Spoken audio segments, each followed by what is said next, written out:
Heard from Paul Churchill that he does expect the dollar to continue to weaken into Christmas from against the euro.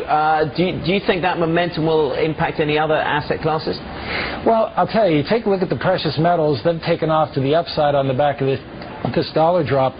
We're coming into a cyclical bottom for gold, and it rises going into December, January, so that might be the reverse of the dollar fall.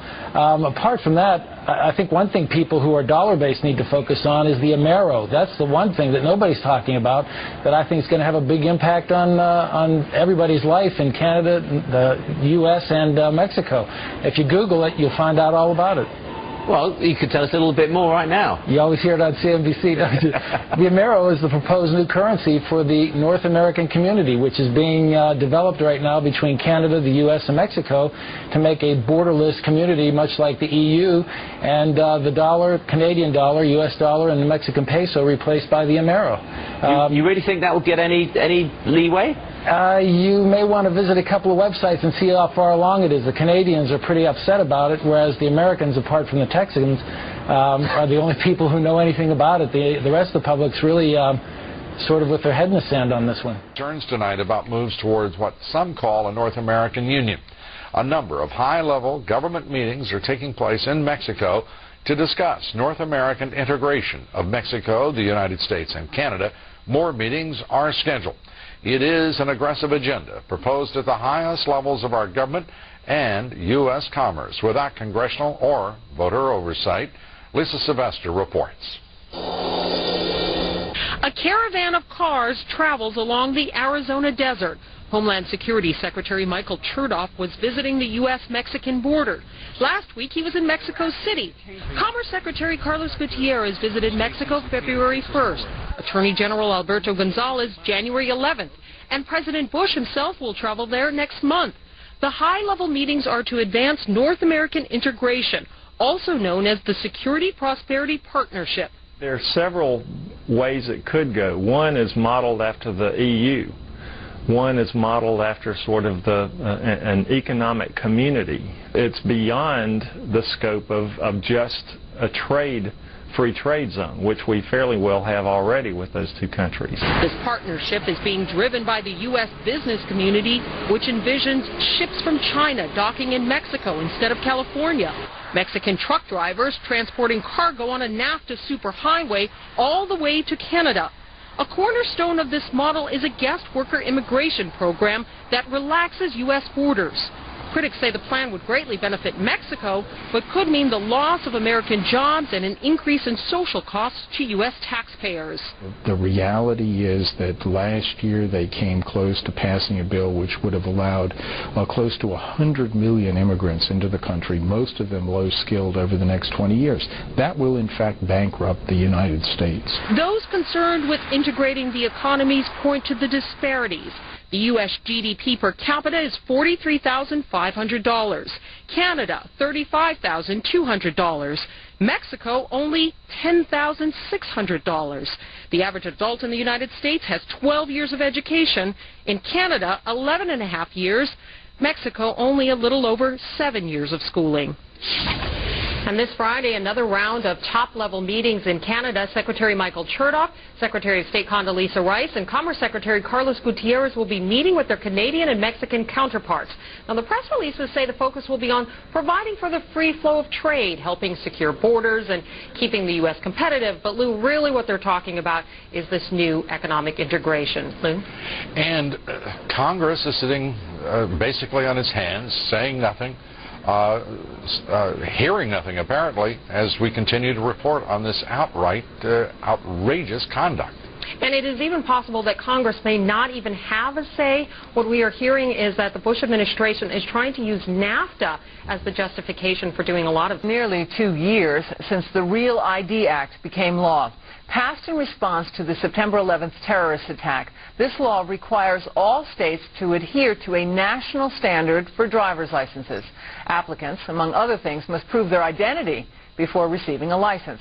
Now, 2 years later, however, dozens of states are fighting back, saying the Real ID Act is too costly and is a threat to our civil liberties. Bill Tucker has our report. When it comes to the Real ID Act, many states can't or won't meet the new deadline of December 31st, 2009. The act is a fundamentally simple idea that all applicants must prove their identity before they're issued driver's licenses. But there are currently bills pending in 25 states that are aimed at either outright repealing the Real ID Act or raising concerns about it, as tracked by the National Conference of State Legislatures. That's because, they say, Real ID is a simple idea with a complex reality. Under Real ID, all 50 states will have to change their systems. There is no state that is in compliance today. So this is going to affect everybody. We've got 245 million driver's license holders who, under the regulations, are going to have to come back in person over the next 5 years. Real ID, the governors say, requires electronic verification, and that of the 5 systems required under federal regulations, only one exists today. So, the states say, they are not even close to being ready to comply. And the Governors Association insists that it understands the importance of compliance as underlined by the 9/11 Commission. Real ID is a 9/11 Commission recommendation for a reason, and it's a good thing for our national security, our economic security, and our public safety. All Americans are better off if their identities are. For over 50 years, the Bilderberg Group constructed the European Union by stealth under the guise of trade deals. Now the elite are using the same secretive program to complete the North American Union. But this time, superstate integration is on the extreme fast track. International agreements like NAFTA, GATT, and APEC were just stepping stones in the formation of the NAU. The North American Union was officially born at Baylor University in Waco, Texas, on March 23, 2005. The leaders of the United States, Mexico, and Canada told the press that they were only meeting to discuss trade.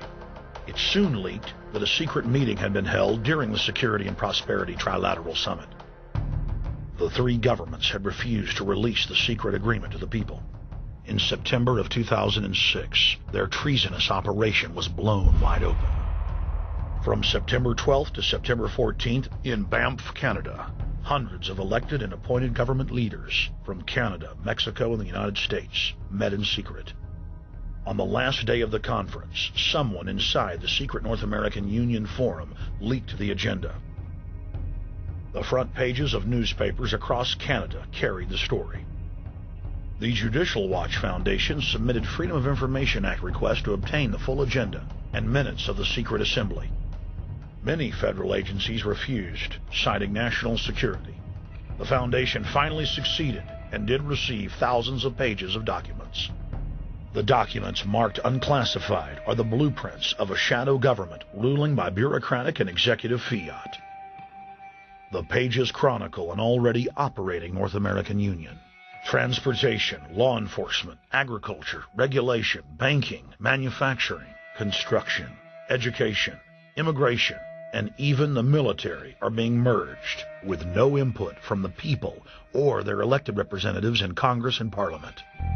One of the first items on their agenda was to stress how important it was that their plan, quote, be carried out by stealth.